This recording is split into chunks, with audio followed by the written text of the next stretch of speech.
রাম মন্দিরে কাজ করে লাখপতি এই খুদে, আয় তার ডাক্তার ইঞ্জিনিয়ারদের থেকেও বেশি। কি কাজ করে সে, কিভাবেই বা এত টাকা আয় করে? দেখুন, অযোধ্যার রাম মন্দির ভারতের অর্থনীতিকে সমৃদ্ধ করেছে। এ কথা বহু আগেও একবার বলেছিলাম, আবারও এই কথা প্রমাণিত হলো। রাম মন্দিরের দৌলতে এবার খুলে গেল এক খুদের ভাগ্য। তথ্যসূত্রে জানা গিয়েছে, গোলু নামের এক খুদে রাম মন্দির চত্বরে কাজ করে মাসে লাখ লাখ টাকা উপার্জন করছে। আর তার পেশা কি জানেন? পেশা তার ভক্তদের তিলক লাগানো। অযোধ্যার রাম মন্দিরে ঘুরতে আসা তীর্থযাত্রীদের তিলক লাগিয়ে মাসে লাখ লাখ টাকা আয় করছে যুবক, যা এক কথায় অনবদ্য। সম্প্রতি সোশ্যাল মিডিয়ার দৌলতে গোলু এখন ভাইরাল।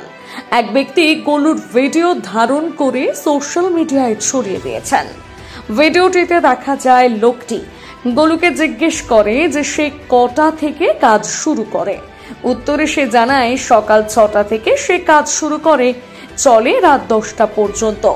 সকাল 10টা পর্যন্ত অযোধ্যার রাম মন্দিরে যে সমস্ত দর্শনার্থীরা আসেন, সে তাদের কপালে সিঁদুরের তিলক কাটে। আর তারপর থেকে দর্শনার্থীদের কপালে রাত 8টা পর্যন্ত কাটে চন্দনের তিলক। এভাবে তিলক কেটে তার কত টাকা রোজগার হয় জানতে চাইলে উত্তরে গোলু জানায়, রাম মন্দিরে লাখ লাখ ভক্তবৃন্দের সমাগম ঘটে। সবাই না পড়লেও মোটামুটি যতজন তিলক লাগায়, তাতে তার প্রতিদিন 1,500 টাকা মতন আয় হয়। এই শুনে যিনি ভিডিওটি ধারণ করছিলেন, তিনি মজা করে বলেন, এতে করে গোলুর আয় ডাক্তার ইঞ্জিনিয়ারদের থেকেও কম হবে না। প্রতি উত্তরে গোলু মজার ছলে বলে, তিনি কি তাকে ডাক্তার ইঞ্জিনিয়ারদের থেকে কম ভাবছে?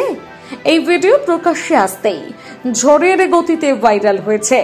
অনেকেই মজার মজার কমেন্ট করে লিখেছে, ব্যবসাপাতি বন্ধ করে এবার তিলক কাটার কাজে লাগতে হবে।